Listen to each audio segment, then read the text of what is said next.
اور نہ میڈیا کی تعاون کے بغیر اس چیلنج سے ہم نبرد آزما ہو سکتے ہیں. کورونا کو شکست دینی ہے تو میڈیا کے تعاون سے دینی ہے, میڈیا کی سپورٹ سے دینی ہے, میڈیا کی اونرشپ سے دینی ہے, اور آپ کی پارٹنرشپ سے دینی ہے, اور انشاءاللہ آپ ہمارے ساتھ ہیں اور ہم آپ کے ساتھ ہیں. جو ہم ایکسپیکٹ کر رہے تھے کہ 1 تاریخ کو آپ چینج کریں گے پرائز, تو یہ اگلے 6 دن میں ہمیں اس پہ جو لاس کریٹ ہو گیا ہے اس کا کیا کیا جائے. اس کے 2 حصے, ایک ایکسچینج موومنٹ پاسبلی اور دوسرا ہے پرائس موومنٹ. پرائس موومنٹ میں یہ ہے کہ جب انوینٹری لوگوں کے پاس ہوتی ہے اور پرائس چڑھتی ہے تو گورنمنٹ ان سے وہ پیسے واپس نہیں لیتی. اس لیے جو انوینٹری کی پرائس موومنٹ کا رسک ہے وہ دونوں طرف او ایم سیز ہی لیتی ہیں اور ابھی بھی وہی ہوگا.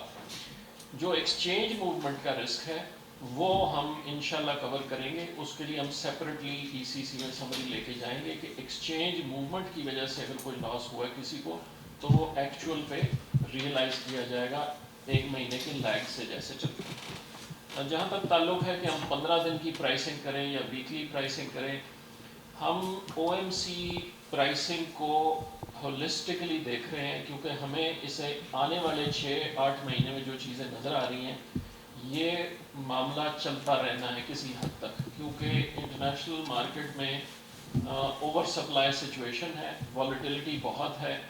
تو اس کو ہم پیس میل نہیں دیکھیں گے, ہم اس کو ہولسٹکلی اگلے 30 دن کے اندر اندر ایک complete revised pricing policy O M Cs کی وہ بنا کے انشاءاللہ ای سی سی میں لے کے آئیں گے. اور اس سلسلے میں انشاءاللہ جمعے کو یا اگلی پیر کو تمام او ایم سیز سے مل بھی رہا ہوں اسی سلسلے میں. اور اس قسم کے یہ مشکلات آئے ہیں کہ ایک انڈسٹری ہے جو ایک دن اطلاق بند نہیں ہو سکتا. کیمیکل پروسیسز ہے, ریفائنریز ہے اور ٹیکسٹائل کے پروسیس انڈسٹریز ہے, وہ اطلاق بند نہیں ہو سکتا نا. تو ہمیں یہ کرنا ہے کہ سینسبلی یہ انڈسٹریز کو ہینڈل کرنا ہے. تو کل ہماری وہ نیشنل کوآرڈینیشن کمیٹی کی میٹنگ ہے اور یہ سارے پوائنٹس اس وقت ریز ہوں گے, تو وہاں سب لوگ ہوں گے. اور انشاءاللہ جتنے بھی یہ پوائنٹس سامنے آئے ہیں کہ یہ بھی اس کو بھی درست کرنا ہے, اس کو بھی درست کرنا ہے, انشاءاللہ کل سارا کلیئر ہو جائے گا. جہاں تک ای ڈی بی اور ورلڈ بینک کا سوال ہے تو جو ٹوٹل پیکج جس طرح حفیظ شیخ صاحب نے بتایا ویسے ہی ہے. اس کے اندر جو فریش کمپوننٹ شامل ہے وہ تقریباً $600 ملین کے قریب ہے. باقی کمپوننٹ اس کے اندر کچھ ایسا شامل ہے کہ جو سلو موونگ یا کسی problematic P S T P کے پروجیکٹس کی وجہ سے وہ پیسہ پاکستان میں نہیں آ سکا. اب وہ پیسہ جو ہے اس کو جب ہم ری ایلوکیٹ کریں گے زیادہ ارجنٹ یا فاسٹ موونگ پروجیکٹس کی طرف تو وہ پیسہ پھر پاکستان آئے گا. تو اس طرح سے آپ اس کو بھی ایک فریش انجیکشن ہی سمجھ سکتے ہیں, کیونکہ آلدو وہ پیسہ پہلے کمیٹڈ تھا لیکن وہ پہلے پاکستان فلو نہیں کر سکا.